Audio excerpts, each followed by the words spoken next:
So Perek Bey's Mishna Hey in Maseches Keilim, we're still talking about earthenware vessels, and more specifically pot covers, earthenware pot covers, lids.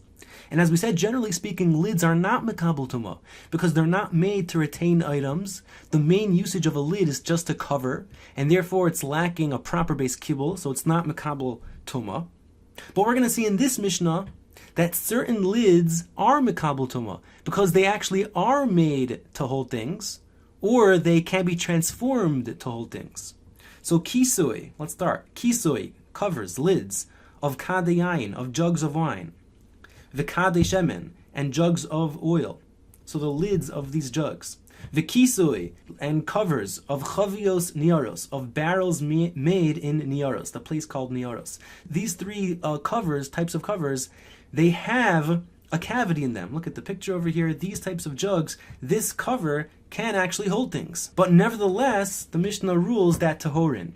The lid is tahar. It cannot become tomei because, as we said, its main usage is to cover, not to hold things, and therefore it's lacking a proper receptacle. So it's not mekabel tumah. But v'im hiskino letashmish, if you prepare it, if you prepare it, letashmish, to utilize it as a cavity, meaning you mentally prepared it to use it as a container, to flip it over and use it as a bowl. If you mentally think to change the usage, then tameim. You've just mentally transformed this from a lid into a bowl. By mentally doing that is sufficient to make a vessel be mekabel tumah.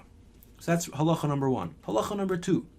Kisoi halafas, covers of pots. Lafas are pots that they used to make stews in, like these pots over here. So the covers of these pots, bisman shehu nokov, at the time that they have a hole in the top, some covers have holes in them so that the steam could come out. V'yesh lo chidud, or it has a protuberance, it has something jutting out, just like this picture here, where it has this protuberance that you could hold it from. So therefore, either it has a hole or it has this protuberance, so the Mishnah rules that tahar.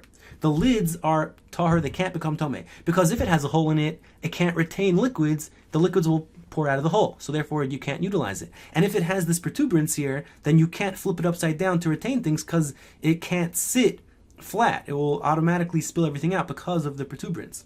So therefore, those lid covers are automatically tar. The Mishnah goes on and says, Im eino nokov, but if it doesn't have a hole, ve'ein lo chidud, and it doesn't have a protuberance, then tamei.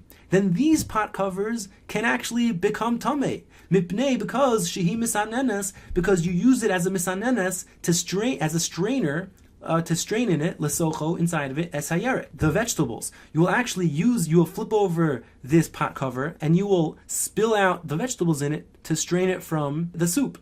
And therefore, it's an item that's usually used sometimes as a container, and therefore it's mekabel tumah. Rabbi Eliezer bar Tzadok Omer, Rabbi Eliezer, the son of Rabbi Tzadok, said, Mipnei, because shehi hoifeches alov, because you flip onto it, es harunki, the runki. Runki is a Greek word that means the mass of vegetables, like at the bottom of a chicken soup, that they would flip onto this cover to then mash it, I guess for baby food or something. And since it was generally used as a receptacle for this, it's mekabel tumah. So Rabbi Eliezer bar Tzadok is not arguing on the Tana Kama. He's just giving another usage that they would use these pot covers for. And therefore, this pot cover over here would be mekabel tumah, as we said, but the one with a protuberance or a hole is not mekabel tumah. Now it's your turn to read the Mishnah.